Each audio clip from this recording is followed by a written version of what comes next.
Many Western Muslims have to cope with assumptions about race as much as religion, but increasing numbers of converts don't have that problem. Fidelma O'Leary was born in Cork into a devout Catholic family, but followed that well-worn emigrant trail to America almost 20 years ago. I grew up in a household that prayed the Angelus when the church bells rang, prayed the rosary as a family together almost every evening. For Mom and Dad, being Catholic wasn't just about going to Mass on Sundays. Being Catholic was something that happened every day. That's why I think for me, being Muslim and praying 5 times a day, it's easy.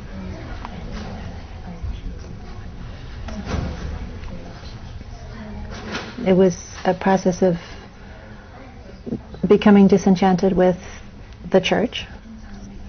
I just pulled away from being a traditional Irish Catholic.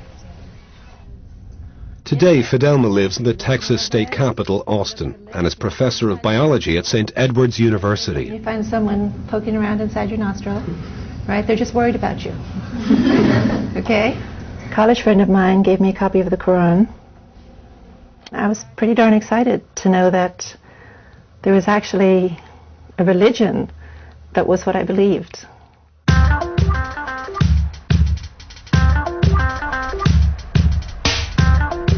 I've been Muslim for about 25 years. And I can remember a time when I was the only convert I knew.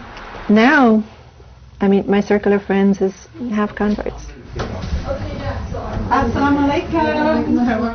Most Friday mornings, Fidelma hosts a prayer group at her home. And among the faithful are 2 other Irish converts, Eileen and Michelle. Hey, we're 3 lovely lassies from Erin. And I am the best of them all. The world is becoming quite secular. And I think that's okay for a while, but then people look for meaning and they look for significance. Jesus said, I am indeed a servant of Allah. He has given me revelation and made me a prophet. It's a very simple message. At the end of the day, it's a very simple message. There's God. Worship God.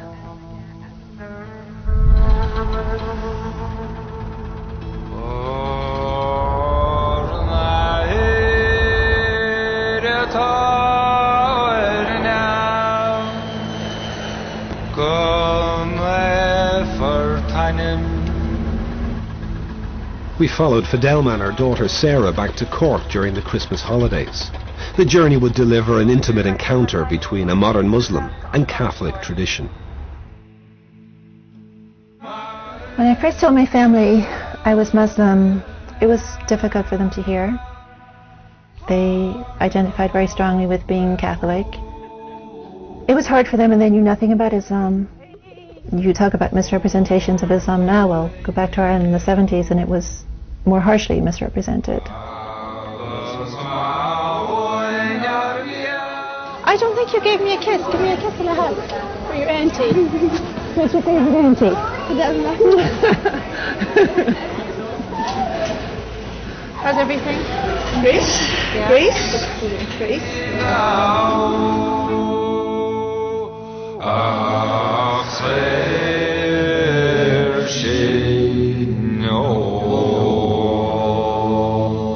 This is the small little part of Cork City that I grew up in as a child.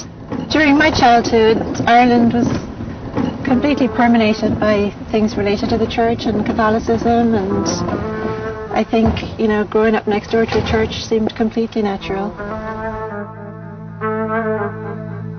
Even after I became Muslim, I used to come there from time to time with my parents just to, show them that respect, and brought my kids here so they could see it.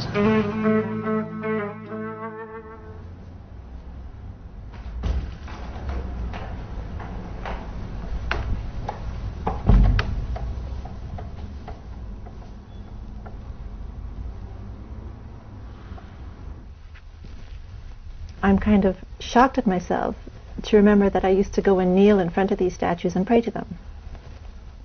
And the thought of kneeling at a statue of some virtuous person who passed away and praying to that person is ludicrous to me.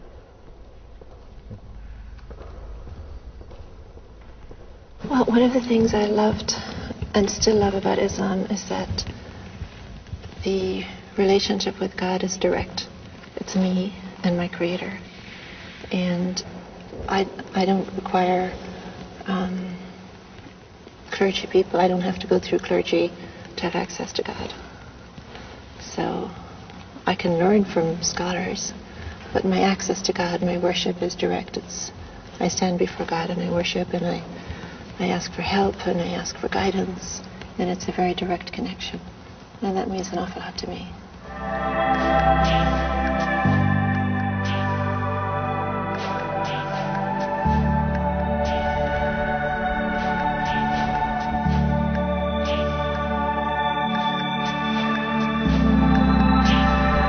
What we have in the Quran is we have hints at the magnificence of God. Ar-Rahman Ar-Rahim, the most merciful, the most forgiving, all-powerful, unimaginable creator, unlike anything created. So I think it's a human tendency to always try to imagine that God is like something created that we can see or hear or taste or touch, but the creator is nothing like what was created.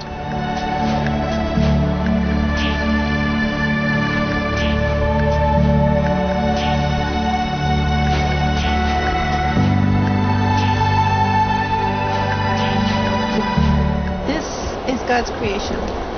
Yeah. And this makes me want to submit myself to God.